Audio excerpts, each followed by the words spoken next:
All right, buckle up, buttercups. Fox News just got a masterclass in mess around and find out from Gavin Newsom. And it's gloriously humiliating. Jesse Waters, that smug little weasel, was forced to issue an apology after blatantly lying about a phone call between Newsom and Trump. But here's the thing.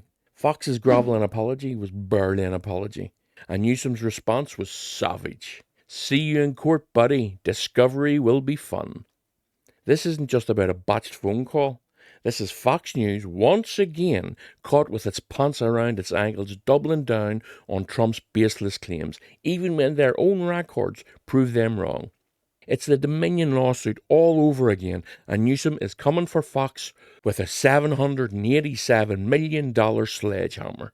The same amount Fox paid out to Dominion for lying. This is no longer a legal battle. It's a public execution of Fox's credibility. A brutal reminder that their lies always come with a price tag. And frankly, it couldn't have happened to a more deserving bunch.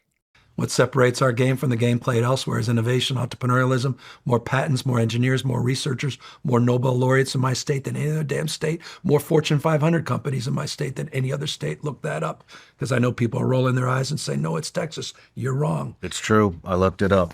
And we're, by the way, a donor state. We provided $83.1 billion more than we received from the federal government. Texas took $71.1 billion.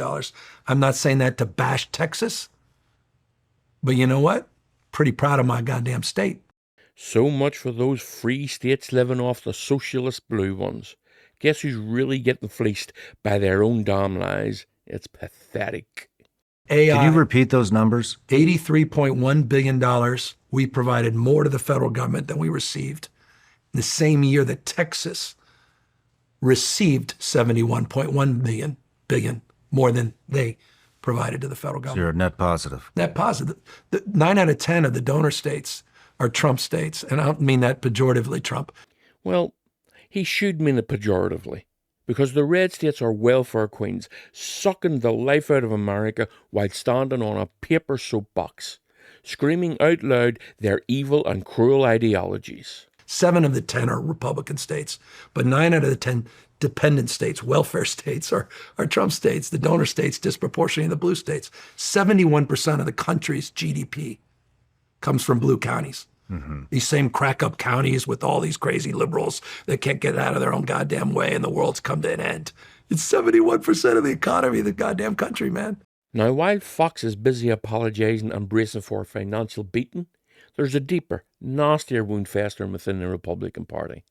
A self-inflicted gangrene, because Trump's lies aren't just costing Fox millions. They're tearing his own base apart from the inside out. We're talking, of course, about the Epstein files. For years, the MAGA faithful were whipped into a frenzy, promised a grand client list reveal, a reckoning for the global elite. If you appreciate this content, hit those like and subscribe buttons. Trump himself rode that outrage train. But now, when it's time to deliver, he's actively telling them to move on, to forget it. It's a betrayal so profound, so utterly arrogant, that even his most rabid supporters are calling it out. This is beyond hypocrisy, and it's Trump proving yet again that he views his base as easily duped fools, willing to swallow any lie as long as it comes from him. I feel really betrayed, and I feel really, really angry. We have a president who tells us to move on from Epstein because it doesn't matter. Are you guys still talking about this seriously? And yet he still talks about the 2020 election fraud. Trump has betrayed everyone who has ever crossed his path, and that includes his loved ones. Why wouldn't he betray you? He doesn't even know or care that you exist. This is the ultimate betrayal, Carl. How does Trump survive when half of them says, you know what, bud, you're like every other president? These Epstein files, we were told that there was going to be released. There was this client list that was going to be released. And the fact that it's suddenly gone away and he's trying to gaslight us is like a punch in the gut to MAGA. A punch in the gut? No, that's just Trump showing his base exactly what he thinks of their intelligence. Betrayed by their own savior. The ultimate betrayal, a quote, punch in the gut to MAGA. Donald Trump has never been this far from home, never this far away from the safe harbor of his typically loyal and faithful base. But that is where he is right now, and that is what happens when members of your administration promote a conspiracy theory for years and years and years, and then you put them in your cabinet and they turn on your followers and tell them they're stupid. So let's sort this out. On one side, you have Fox News, the propaganda arm, getting annihilated by Gavin Newsom for their blatant documented lies. They sowed the wind, now they reap the $787 million whirlwind. This is a message from Newsom. Lie to your audience, spread disinformation for your orange God king, and eventually the truth and a very pissed off California governor will come for your wallet. But the real rot runs deeper.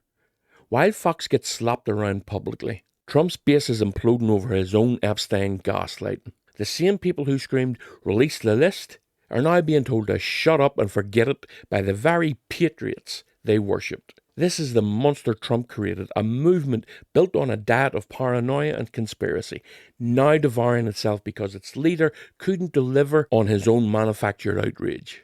It's the natural consequence when your entire political identity is built on rejecting reality.